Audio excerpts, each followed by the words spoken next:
Stick with me as we go through my favorite craptastic and weird holiday specials. At the bottom of my list is Santa Conquers the Martians.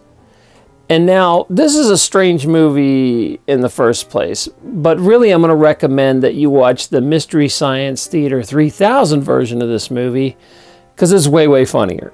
I've seen them both, and Mystery Science Theater really makes this movie much more entertaining and endurable. The thing about this movie is it's a strange movie. I think it was done in the 50s, and everything was about Martians then. They had all these TV shows about Martians. So, of course, Santa had to meet the Martians. And there's a clumsy plot line where these kids get kidnapped by Martians, and Santa gets kidnapped by Martians, and they're on Mars. And, of course, the people of Mars have no clue what Christmas is about, so he has to teach the Martians what Christmas is about. And there's some bad guys. For some reason, they don't like Santa. It's spreading cheer on Mars. And that's really about as deep as this plot goes. The rest of this is just a bunch of nonsense silliness that it's kind of like fluff they just put in. There is a comic relief character named Drapo, which is horribly annoying. And what's funny about this movie is it is Pia Zadora's very first movie, so you can see what she looks like as a little kid. Later on, she goes on to be, the sex siren, and it's pretty funny to see that. So the other thing about this movie is that it builds up to this big climax where Santa gets kidnapped, and they have to use toys to escape, and they attack the Martians with toys Santa made in his factory. I don't know. It just gets worse and worse. But eventually, at the end of the movie, Santa gives the comic relief character Drapo his blessing to be Martian Santa Claus. And so complete waste of time of a movie unless you're watching the Mystery Science Theater version of it. Then it's really fun. And it's just a wacky movie that's like, why was this ever made? Number 9's actually in here because it's truly, truly a crappy movie. I wouldn't even really call it a craptastic, but I had to kind of put it in. I had to put one really bad movie in. And for you guys that didn't know this, I didn't know this until my girlfriend pointed this out, that there are 2 Christmas Vacation movies. That's right.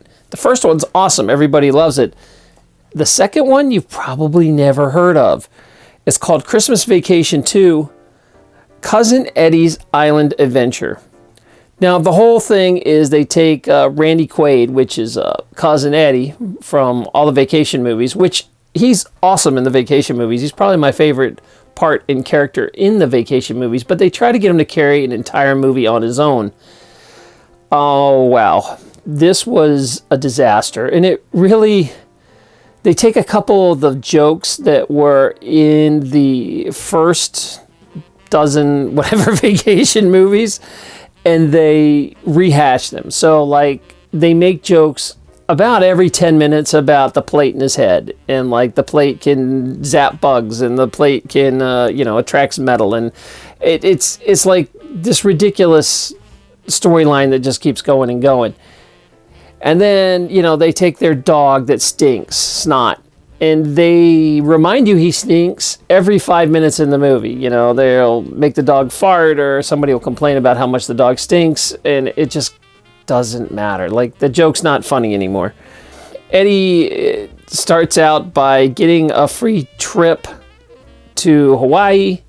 He gets it because he's working with a monkey that bites him in the butt. That's funny somehow. But before they leave, some reason there's a plumbing problem that Eddie creates, and this sight gag goes on for almost like 5 minutes of them trying to stop a plumbing leak. And it's supposed to be funny, but it's not. It's terrible.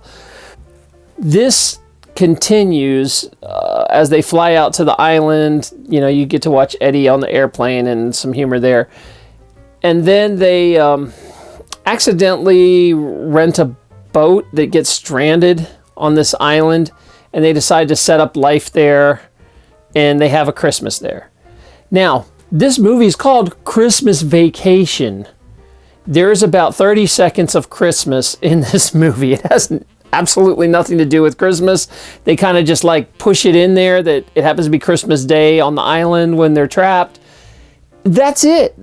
Not like, you know, the first one where the whole thing revolves around a bunch of funny Christmas mishaps. So if you think Christmas Vacation 2 is anything like the first one, you're going to be sorely mistaken, and you're going to waste a ton of time. I don't even understand this movie. Some reason he becomes a pilot and has a monkey as a co-pilot. I don't even know where they were going. And, you know, for you guys that actually keep up with the news, you remember that the main character, Randy Quaid, he disappeared a few years ago and went to Canada with his wife. And nobody really knew what happened to him. And they finally caught up with him, and he said he ran to Canada because the Illuminati was trying to kill him. And he was worried for his life, and I think they brought him back to the U.S. And I really think that maybe the whole reason the Illuminati was trying to kill him is because of this movie, that he made this movie, and they're just trying to erase it from the earth, all parts of it, because it was that bad. So save yourself some time and don't watch this one. Number 8 is He-Man and She-Ra, a Christmas special. Yep, that happened. So basically, as He-Man kind of started aging, they started coming up with other shows, and they launched She-Ra, which was like a female version of He-Man. It's his sister. And the whole point of these shows eventually became to just sell the toys. So He-Man would come out with a new character or a new vehicle to drive or something else that they could sell you. And then his other show, She-Ra, would do the same thing. So they're always cranking out these new characters. Well, this was like the culmination of all that. This ended up being about an hour-long commercial for everything that ever happened in He-Man. They try to squeeze every character into this special, even if it doesn't make any sense at all. They're coming together for Christmas because He-Man's mom is from Earth and wants to do Christmas. And so all these characters don't know what the heck Christmas is. And, of course, Orko is an idiot, and he always screws up everything. I don't know why they allow Orko to even hang out. He's terrible. So he steals this ship and gets himself stranded on Earth, meets these kids who were trying to get a Christmas tree, saves them, and somehow they get teleported back. I don't know. The plot line doesn't make any sense, but basically the Horde is mad because these kids are now in Etheria, and that they bring in this Christmas idea of goodwill and love, and they can't have that. So all the evil guys team up. Skeletor and Hordak team up together to get rid of these kids. Oh my God. The storyline is just really clumsily put together in just one gigantic commercial, because they just cram in every little vehicle they could and all this. So that's really all you got to know about this one. But it does take me on a side tangent, because I want to talk about how much better She-Ra has it than He-Man. Like, when you watch them both, He-Man's special powers, he's strong. And all he does is break things. So, like, they need a hole in a wall, he'll punch a hole. He needs a giant robot tank, he'll punch the tank. Once in a while, he'll throw some things into space, or he'll throw people around. But you never... Oh, he throws his sword once in a while, but that's it. She-Ra comes along.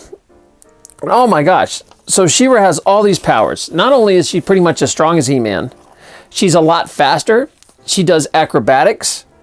And then she has this sword that can block anything. Even like magic, it blocks. And she can level up her horse with this sword from Spirit to Swift Wind, which, pretty much is the same as He-Man.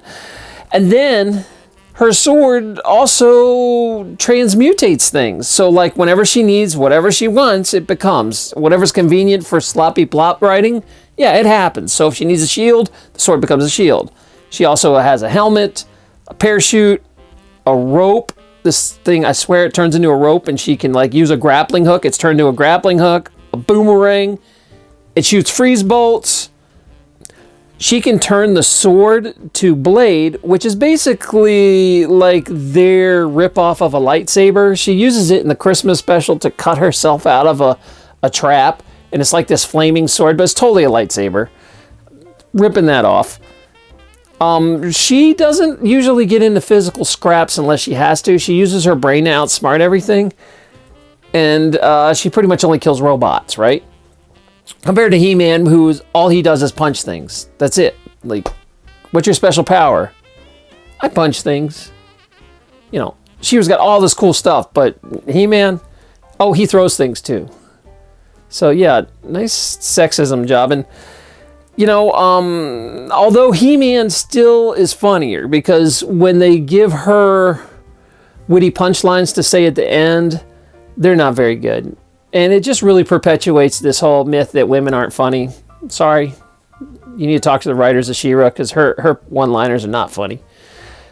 Other than that, there's always this sexual tension between the two. Like, you're like, they're brother and sister, but there's a lot of erotic poses they seem to get into, and deep looks, and kind of innuendo all over the place. And you don't really notice when you watch as an adult how homoerotic He-Man is, but yeah, there's a lot of it, which, you know, stuff you miss as a kid, right?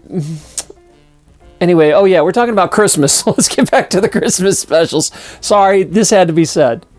My countdown is going to be continued, because I wanted to bust this up into small parts, and I wanted to be thorough. So I hope you're having a good time and laughing some, and I'll see you at the next part. It should just autoplay into it.